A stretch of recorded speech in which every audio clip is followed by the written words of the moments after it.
Gold, trusted gold buyers. మీరు తాకట్టు పెట్టిన బంగారాన్ని విడిపించి ఈ రోజు ఉన్న మార్కెట్ ధరకు కొనబడను. Morning madam. Good morning. Good morning ma'am. Good morning madam. Good morning. మీ 4 days క్యాంప్ ఏమైంది? సక్సెస్. మీరు చెప్పినట్టుగానే డీల్ చేశాం మేడం. వాళ్ళు చెక్స్ కూడా పంపించారు. Very good. మేడం, మేము క్యాంప్కి వెళ్ళిన రోజు రాత్రి శ్రీనివాస్ గారితో మాధవి గారు గొడవపడి ఇంట్లోంచి వెళ్ళిపోయి హాస్టల్ ఉంటున్నారంట. రాత్రే తెలిసింది. అవును మేడం, వాళ్ళిద్దరిని కలపాలని శ్రీనివాస్ పెళ్లి కోసం వాళ్ళ అమ్మా నాన్న చనిపోయారని అబద్ధమాడింది నేనే. కానీ ఆ పాపం వాడికి చుట్టుకుంది. వాళ్ళని ఎలాగైనా కలపాలి మేడం. అవును మేడం. ఏంటి సీను ఇది? మీ ఆవిడ 10 రోజుల క్రితం ఇంట్లోంచి వెళ్ళిపోయిందట కదా, ఎందుకు ఇలా చేసావు? నీకు తెలియదు ప్రియా, ఎంత చెప్పినా వినందే. 24 గంటలు నేను ఇంట్లోనే ఉండాలి. డిన్నర్లకి పార్టీలకు వెళ్ళకూడదు, ఆడవాళ్ళతో అసలు మాట్లాడకూడదు. ఇలా అయితే మన బిజినెస్ పరిస్థితి ఏంటి? నువ్వు చాలా అదృష్టవంతుడు సీను. ఇంతగా నిన్ను కండిషన్ చేస్తుందంటే ఎంతగా ప్రేమిస్తోందో అర్థం చేసుకో. నువ్వు కూడా నాకే చెప్తున్నావా? అసలు నేను చేసిన తప్పేంటి? తప్పు చేయకపోవటం కూడా ఒక్కోసారి తప్పే. సరే, ఇప్పుడు నేనేం చేయాలో చెప్పు. వెంటనే వెళ్ళి మీ ఆవిడ ఎక్కడున్నా ఇంటికి తీసుకురా. పెద్దవాళ్ళని కాదని పెళ్లి చేసుకోవడం కాదు సీను. పెళ్ళైన తర్వాత ఇద్దరి మధ్య వచ్చే గొడవల్ని సర్దుకుపోవడమే నిజమైన ప్రేమ. వెళ్ళు. ఏంటి వెళ్ళేది? 10 రోజుల క్రితమే అదేదో జేజే కార్పొరేషన్ లో స్టెనోగా సెలెక్ట్ అయిందట. ఆ ఉద్యోగం చూసుకునే ఈ అదిరిపాటు. అయిందేదో అయింది. మాధవ్కి నచ్చ చెప్పి ఇంటికి తీసుకెళ్ళు. దానికంటే బుద్ధి జ్ఞానం లేదు. అన్ని ఉన్నా నువ్వు కూడా అట్లా మాట్లాడతావేంటి? నేను వెళ్ళి దాన్ని తీసుకురావాలా? నీ మంచికే. నేను వెళ్ళను. అయితే నేనే వెళ్ళి మాధవ్తో మాట్లాడతాను. ఆ మెంటల్ దాంతో ఏం మాట్లాడతావు? సెంటిమెంటల్ గా మాట్లాడి నచ్చ చెప్తా. నిన్ను అర్థం చేసుకునే సంస్కారం దానికి లేదు. సీను, నీ భార్య గురించి ఇంకొక ఆడదంతా తక్కువగా మాట్లాడుతున్నావు. ఇదేనా నీ సంస్కారం? అమ్మా తల్లి, నీకు నమస్కారం. నేనే వెళ్తాను.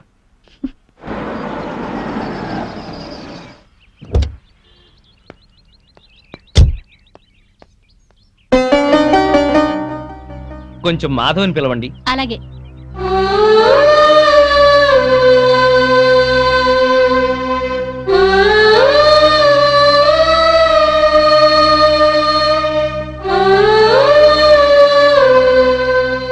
ఇక్కడికి ఎందుకు వచ్చారు? ఇంటికొచ్చేసేయ్. మరి దాన్ని పంపించారా? మళ్ళీ అలాగే మాట్లాడతావేంటి? స్టెనో ఉద్యోగంలో నువ్వు కూడా చేరావు కదా. మీ బాస్ పెళ్ళం నీ మీద అనుమానం పడి నీ గురించి బ్యాడ్ గా మాట్లాడి నిన్ను పంపించేయమంటే నీకు ఎలా ఉంటుంది? ఇవాళ మార్కెట్లో నా స్టేటస్ ఏమిటి? నువ్వు చిన్న కంపెనీలో ఉద్యోగం చేయటం ఏంటి? నా బతుకు నేను బతకాలనుకున్నాను, చేస్తున్నాను. మొగుడుతో విడిపోవడం, ఉద్యోగం చేస్తూ ఒంటరిగా ఉండటం ఆడదాని గొప్పతనం ఏం కాదు. డబ్బు సంపాదించడం, నలుగురిలో పేరు సంపాదించడం మగవాడి గొప్పతనం ఏం కాదు. మాట పెంచి గొడవ చేయకు. ఉద్యోగం మానేసి ప్రియతో పాటు నువ్వు మన బిజినెస్ చూడు. తను ఎలాంటిదో నీకే తెలుస్తుంది. అన్నం ఉడికిందో లేదో చూడటానికి ఒక మెతుకు చాలు. ఆడదెలాంటిదో చెప్పడానికి దాని చూపు చాలు. నీ అభిప్రాయం తప్పు. ప్రియ నీ గురించి అలా అనుకోవడం లేదు. నీకు నచ్చ చెప్పి నిన్ను ఇంటికి తీసుకురమ్మని తనే పంపించింది. ఓహో, అది చెప్తే వచ్చారా? అయితే నేను చెప్తున్నాను, దాని దగ్గరికి వెళ్ళండి.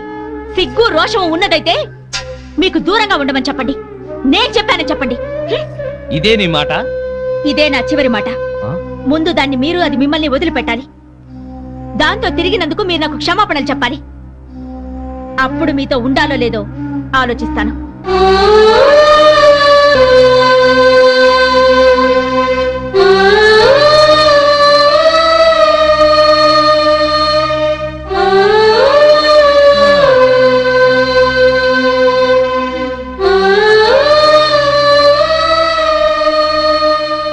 ఏమైంది సీను? దాన్ని మార్చడం నా వల్ల కాదు. రానంది. పోనీ. ఎందుకని రాదట? ప్రాబ్లం ఏంటి సీను? ప్రాబ్లం ఏంటి?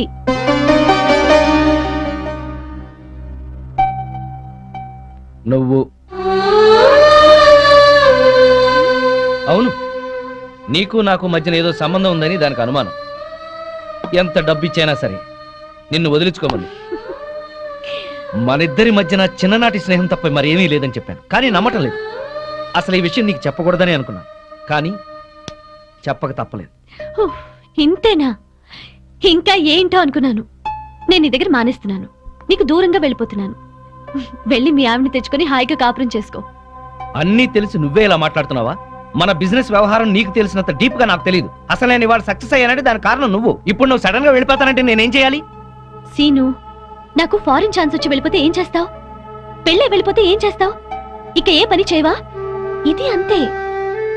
తను నిన్ను అతిగా ప్రేమించడం వల్లే ఇలా అనుకుంటోంది. ఇందులో ఆమె తప్పు లేదు, నీ తప్పు లేదు, నా తప్పు లేదు. ఇక నేను ఇక్కడ ఉండకూడదు. బాయ్ సీను. ఆగు. ఇప్పుడు నీ ఫ్రెండ్గా కాదు, ఒక బాస్గా చెప్తున్నాను. నువ్వింత సడన్ గా మానేస్తే ఈ కంపెనీకి లాస్ వస్తుంది. ఒక్క 2 నెలలు ఆగు, ఆ తర్వాత నీ ఇష్టం. ఎవరా అందరూ బాగున్నారా? మేం బాగానే ఉన్నాం బామ్మగారు. ఆ. పాపం ఆ శ్రీనివాసు మాధవే ఏమైంది? వాళ్ళేరి తాళం వేసింది. ఏం చెప్పమంటారు బామ్మగారు, మీరు వెళ్ళిపోయాక పెద్ద గొడవ జరిగింది. మాధవి ఇంట్లోంచి వెళ్ళిపోయి వేరే ఉంటుంది. అన్యోన్యంగా ఉండేవాళ్ళు వాళ్ళు విడిపోవడం ఏమిటారా? అప్పుడు పప్పు నెయ్యిలా ఉండేవాళ్ళు, ఇప్పుడు నిప్పు నెయ్యిలా అయిపోయారు బామ్మ. ఒక వగలాడి వాళ్ళ మధ్యకొచ్చి అతన్ని వల్ల ఆ వేసుకు పిల్ల చిన్ననాటి ఫ్రెండ్ అట. మేజర్ కాకుండానే మ్యారేజ్ అయిపోయిన వాళ్ళ హాఫ్ టికెటేజ్ లోనే అన్ని తెలిసిపోయినట్టుగా పిచ్చెక్కిన పిచ్చుకల్లా ఎక్కడ పడితే అక్కడ వాళ్లే. వాళ్ళ గంతులకి తంతులకి అంతు లేకుండా పోతుంది. అతగాడు దాన్ని వేసుకొని పార్కుల్లో డాన్సులు మేము కళ్ళారా చూసాం. కావాలంటే మీరు వెళ్ళి మాధవని అడగండి. నేను చెప్పింది నిజమో కాదో మీకే అర్థం అవుతుంది. మాధవ్ కాపురాన్ని మీరే ఎలాగైనా చక్కదిద్దాలి బామ్మ. అవును బామ్మగారు. Excuse madam. ఏంటి? మాధవి గారు పనిచేసే కంపెనీ నష్టాల్లో ఉందంట. అవును మేడం. అమ్మకాన్ని కూడా పెట్టారు. Very good. అదేంటి మేడం? ఎస్, సీనుతో చెప్పి ఆ కంపెనీని మాధవ్ పేరుతోనే కొనాలి. డీల్ జరిగేటట్టు చూడండి మేడం ప్లీజ్. యా. ఊరుకో ఊరుకో అమ్మ మాధవి, ఊరుకో, ఏడవకు. నేను వచ్చేసానుగా, ఊరుకో. తప్పంతా నాదే బామ్మ. ఇలాగే పెళ్లి చేసుకుని అక్క ఆత్మహత్య చేసుకుంది. అమ్మా నాన్న కుంగిపోయారు. తెలిసి కూడా వాళ్ళని వదిలి ఈతో వచ్చేసాను. నన్ను ప్రేమగా చూసుకుంటున్నారని మురిసిపోయాను. అప్పులు చేసి అబద్ధాలాడి నన్ను మోసం చేశారు బామ్మ. ఎవరినో తీసుకుని బైక్ మీద నేను కూర్చున్న చోట దాన్ని కూర్చోబెట్టుకుని వెళ్లారు. దాని మూలంగానే ఆయన పైకి వచ్చారట. అదే చెప్తే అదే చేస్తారు. అది తెచ్చిన భోజనమే తింటారు. నా వెనకాల పెద్ద నాటకం జరుగుతోంది బామ్మ. నా బాధ చెప్పుకునేందుకు కూడా ఎవరు లేరు. ఎవరు లేకపోవడం ఏమిటే? నేనున్నాను. ఆ టక్కులాడి సంగతి ఏమిటో ఇప్పుడే తేల్చొస్తాను. ఊరుకో, నా తల్లివి కదూ, ఊరుకో, ఏడవకు. ఆపో ఆపో, కారు ఆపో, ఆపో, ఆపో. బామ్మగారు మీరిక్కడ? ఏమయ్యా, డబ్బు సంపాదించగానే పుట్టి గడ్డి తిద్దా? రామచిలక లాంటి పెళ్ళాన్ని ఇంట్లోంచి వెళ్ళగొట్టి రాబందు లాంటి దాంతో తిరుగుతున్నావంట. దాన్నేనా ఈ కారు? ఆ? దిగు, దిగు. బామ్మగారు, మాధవ్ మాటలు విని ఊరికి ఆవేశపడకండి. లేనిపోయిన అనుమానాలతో తను టెన్షన్ పడి నన్ను టెన్షన్ పెట్టి ఇంట్లోంచి వెళ్ళింది. ఆ అనుమానం వచ్చే పరిస్థితి ఎందుకు తెచ్చావు? దాని మనసంతా అసూయలు, అపోహలు, ఆందోళనలు. దాంతో లేనిపోని ఊహించుకుని ఏదో అనుకుంది. అంటే ప్రియకు నీకు ఎలాంటి సంబంధం లేదా? లేదు. కావాలంటే మీరు వెళ్ళి ప్రియని కలవండి. మాధవ్ కన్నా ప్రియ మంచిదని మీరే తెలుసుకుంటారు. వెళ్తాను, దాని దగ్గరికే వెళ్తాను. అక్కడ ఏ మాత్రం అన్నా తేడా వచ్చిందో నా తడాఖా ఏమిటో చూపిస్తాను. చూపించండి, వెళ్ళండి. వస్తా. అవును బావా, ఉమ్. ఆ పెళ్ళాం పిచ్చోడిని ఆడి పెళ్ళాన్ని కలుపుతానని వెళ్ళింది బామ్మ. ఉమ్. 2 రోజులైనా అడ్రస్ లేకుండా పోయిందే. వాడు పెద్ద ముదురు బావా, మాటలతో మాయ చేసి బోల్తా కొట్టుచుంటాడు. ఏళ్ళ గొడవ మనకెందుకని మళ్ళీ ఢిల్లీ ఉంటుంది ఆ ముసిల్ది. ఎవరినిరా ముసల్ది అంటున్నారు? నన్నేనా? అబ్బే మా ఆవిడ బామ్మ, ముద్దుగా ముసిల్దానా అంటున్నాను. ఓరి నీ ముద్దు ముద్దుగాను. సరేలే, నా మనోడి పెళ్లి తప్పకుండా రావాలి. ఆ. అమ్మాయి ఇంట్లో లేదా? మార్కెట్కి వెళ్ళింది. సర్లే, ఆ. కలిసి రావాలి. వస్తాం, వస్తాం. తప్పకుండా రా. ఆ సరే బామ్మ. ఆ శ్రీనివాసుని మాధవ్ని కలుపుతానని వెళ్ళావు కదా, ఆ విషయం ఏమైంది? ఇదిగో ఆ పని మీద వెళ్తేనే ఈ పని తగిలింది. మా వాడి పెళ్ళైపోని మనం అందరం కలిసి చేయాల్సిన పని ముందు అదే, వాళ్ళిద్దరిని కలపడం. ఓకే. సరేనా? ఆ, మరి నేను వెళ్ళొస్తాను. ఆ, ఆ, ఓకే. మీరు తప్పకుండా రావాలి. అలాగే. ఆ. ఓకే, ఉంటాం బామ్మ.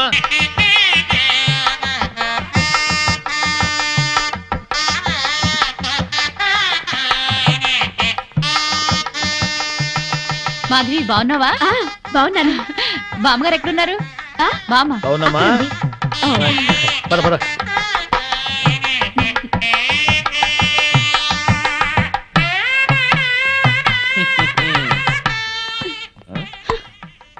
పెళ్లికొచ్చిన అతిథులను గౌరవించటం సంప్రదాయం. అతిథి దేవో భవ. పిలవని పేరెంటానికి వచ్చిన వాళ్ళు అతిథులు కారు. Hello, mister and missus Srinivas అని పిలిచి మరీ కార్డు ఇచ్చారు. యాక్చువల్ గా మా ఆవిడ ఇంట్లో లేదండి, లేకపోతే ఇద్దరం చట్టా పట్టాలు వేసుకుని వచ్చేవాళ్ళం. వెల్కమ్, వెళ్ళండి. ముఖం ఏంటండి అలా పెట్టుకున్నారు? వెల్కమ్, వెళ్ళండి, వెల్కమ్, పొండి.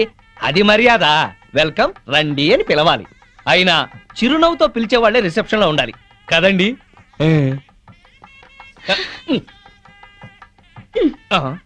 వెల్కమ్, వెళ్ళండి. అబ్బా, అదే కొంచెం సాఫ్ట్ గా చెప్తే చాలా బాగుండేది. ఆ మాధవి శ్రీనివాస్ ఇక్కడే ఉన్నారు. ఈ పెళ్లిలో మనం వాళ్ళిద్దరినీ కలపాలి. అవును, అతన్ని చెరగొట్టాలనుకున్న పాపం ఈ పనితో పోవాలి. అవును, బాగా చెప్పారు. ముందా పని చేయండి. చేద్దాం. అమ్మా మాధవి, ఇంకా రిసెప్షన్ లోనే ఉన్నావే? వెళ్ళుంటారులే. మండపం దగ్గరికి వెళ్ళి ఆ పనులు చూడు. బామ్మ, ఆ? ఆయన వచ్చారే? నీకోసమే వచ్చాడేమోనే.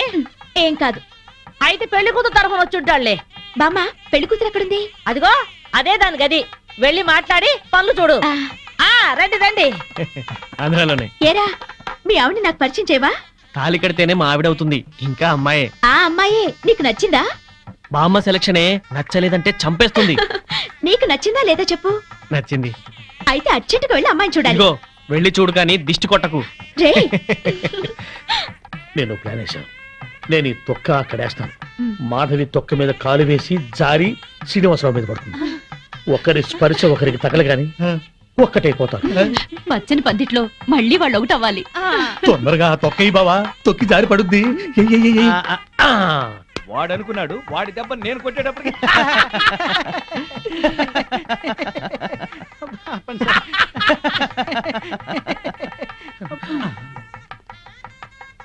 అమ్మో,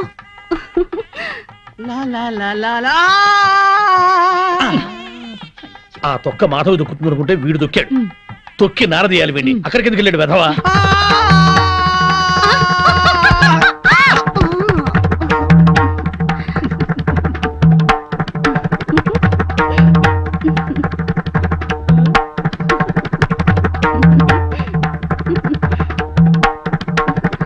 నేను జర్రున జారి మీ ఒళ్ళో పడగానే నా బుర్ర గిర్రున తిరిగి బుర్రు పిట్లా ఎగిరిపోయింది. మీరు నా ఒళ్ళో పడ్డ అరక్షణంలోనే నేను ప్రేమలో పడిపోయాను. నాకు సిగ్గెక్కువ, లేపుకెళ్ళిపోమని అడగలేకపోతున్నాను. నాకు మొహమాటం ఎక్కువ, లేచిపోదాను రా అని చెప్పలేకపోతున్నాను. నువ్వు నా ప్రేమ సునామీ. నువ్వు నా లవ్ ఎర్త్క్వేక్. అమ్మా పెళ్లి కుమార్తెను తీసుకురండి. ఆర్డర్కే గానీ కూల్ డ్రింక్ తాగి చాలా రోజులు. ఏమయ్య, చూడవయ్యా, పెళ్లి కూతురు ఆ ఎర్ర పిల్లలా లేదు? నాకు అదే అనుమానంగా ఉంది. అనుమానం లేదు, ఆ అమ్మాయే. మాధవి చూస్తే బ్యాండ్ మేడమే.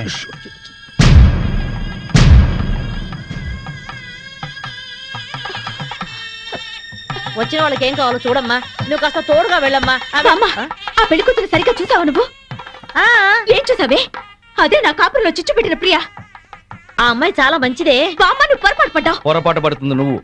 బామ్మ, అదో పెద్ద కిలాడి. మాధవి కళ్యాణ మండపంలో రాత్రంతా చెక్. తర్వాత మాట్లాడుతుందిరా.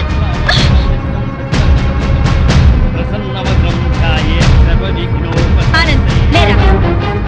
ఇలాంటి మంచివాడిని పెళ్లి చేసుకునే అర్హత నీకు లేదు. అక్క ఏంటిది? రేయ్, దీన్ని నువ్వు పెళ్లి చేసుకోవద్దు. మాధవి నీ మూర్ఖత్వంతో పేట్ల మీద పెళ్లి చెరగొట్టు. దీన్ని పెళ్లి చేసుకుంటే వీడి జీవితం నాశనం అవుతుంది. నోరు ముయ్. లేనిపోని అపోహలో పోయి నీకు నువ్వుగా నాకు దూరం అయ్యావు. ఇప్పుడు ఈ పెళ్లి కూడా అలాగే జరగొడతావా? రేయ్, ఇది నా కాపురంలో చిచ్చు పెట్టిందిరా. దీని మూలంగానే ఈ నాకు దూరం అయ్యారు. రా. మాధవి, అది ఇంకెవరినో చేసుకుంటే నాకెందుకు లేని ఊరుకునేదాన్ని. నిన్ను చేసుకుంటుంది కనుకునే చెప్పాల్సి వచ్చింది. ఆ అమ్మాయి మంచిది కాదురా. నువ్వు ఆగరా. అది అలా చెప్పగానే పెళ్లి కూతురు పక్క నుంచి లేచి వెళ్ళిపోవడమేనా? దానికేం తెలీదు. నువ్వురా. దాని గురించి నీకేం తెలుసు బామ్మ? ఆ అమ్మాయి తప్పు చేసింది అని రుజువు చేయగలవా? ఆ అమ్మాయి తప్పు చేయలేదు, నువ్వు రుజువు చేయగలవా? ఇదిగో ఇలా మాట్లాడావు కాబట్టే ఆ సంగతి ఏంటో తేల్చుకుందామని నేను ప్రియా ఇంటికి వెళ్ళాను.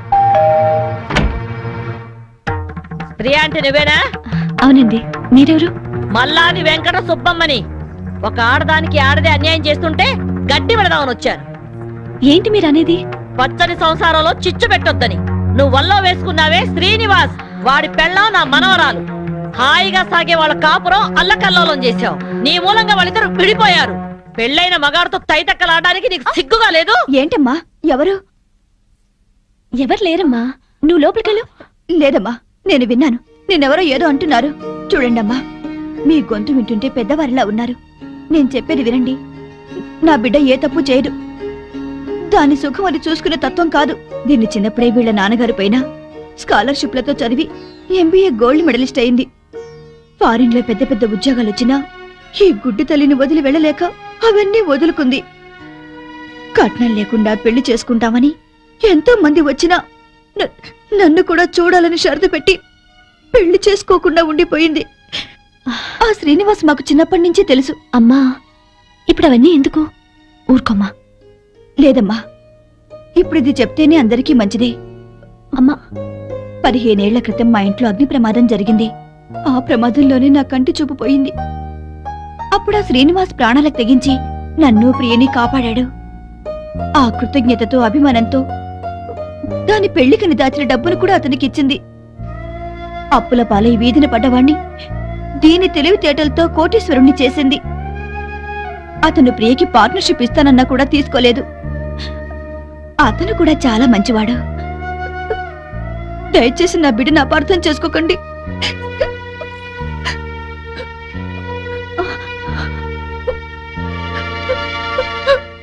ఇంత సలక్షణమైన పిల్ల నా మనవడికి దొరకాలని అందరి దేవుళ్లకు మొక్కుకున్నాను. ప్రియ నచ్చింది కాబట్టే వాణ్ణి ఇక్కడికి పిలిపించి ఈ పెళ్లి కుదిర్చాను. అంతేకాదు, మన ఇద్దరం ఎప్పుడూ కలిసి ఉండాలనే కోరుకుంది. నువ్వు ఓ కంపెనీలో పనిచేస్తున్నావని తెలిసి ఆ కంపెనీ నీ పేరునే కొనిపించింది. మీ అమ్మా నాన్న మనసు మార్చి వాళ్ళు ఇక్కడికి వచ్చేలాగా చేసింది.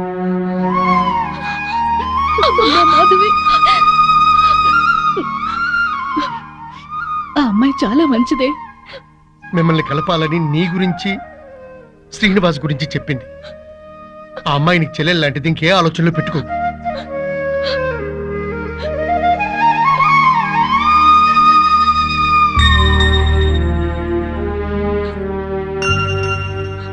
సారీ ప్రియా, నిన్ను అపార్థం చేసుకున్నాను. నన్ను క్షమించు. అక్కని చెల్లెలు క్షమించటం ఏంటి? అందరూ కలిసి ఉండాలనుకున్నాను, కలుసుకున్నా.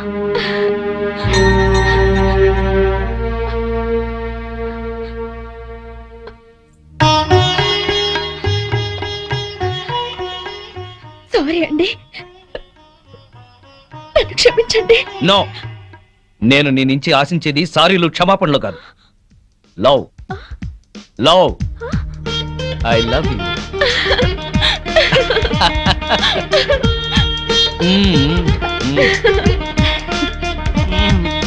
బామ్మగారు, వివాహ ముహూర్తం వెళ్ళిపోయి శోభన ముహూర్తం వచ్చేస్తోంది. పెళ్లి కొడుకుని తీసుకురండి.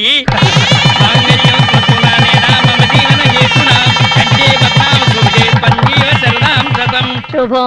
రే, నువ్వు పెళ్ళాన్ని చూసుకోవడంలో మా శ్రీనివాసులా పేరు తెచ్చుకోవాలి. అంటే పెళ్ళాం పిచ్చోడు అనిపించుకోవాలి. And for more videos, Please subscribe to iDream. Please subscribe to iDream. Please subscribe iDream. And please subscribe to iDream. For more videos, subscribe to iDream. please like, share, and subscribe to the channel. Congratulations, iDream. Subscribe to iDream. Subscribe to iDream. So subscribe to iDream Media. iDream ki iDream team andarki huge congratulations. Please subscribe iDream Media. Please subscribe to iDream. Subscribe iDream. Please subscribe to iDream. iDream అంటే నా కళల ఛానల్ను subscribe చేసుకున్న నోరు తిరుగుతలేదు. మీరైతే గంట గుర్తు కొట్టండి. For more such videos, please subscribe to iDream. Subscribe to iDream. Please subscribe to iDream. Please subscribe iDream Media. Please do subscribe to iDream. Please subscribe to iDream Media. For best entertainment and information, please subscribe iDream. And don't forget to subscribe to iDream.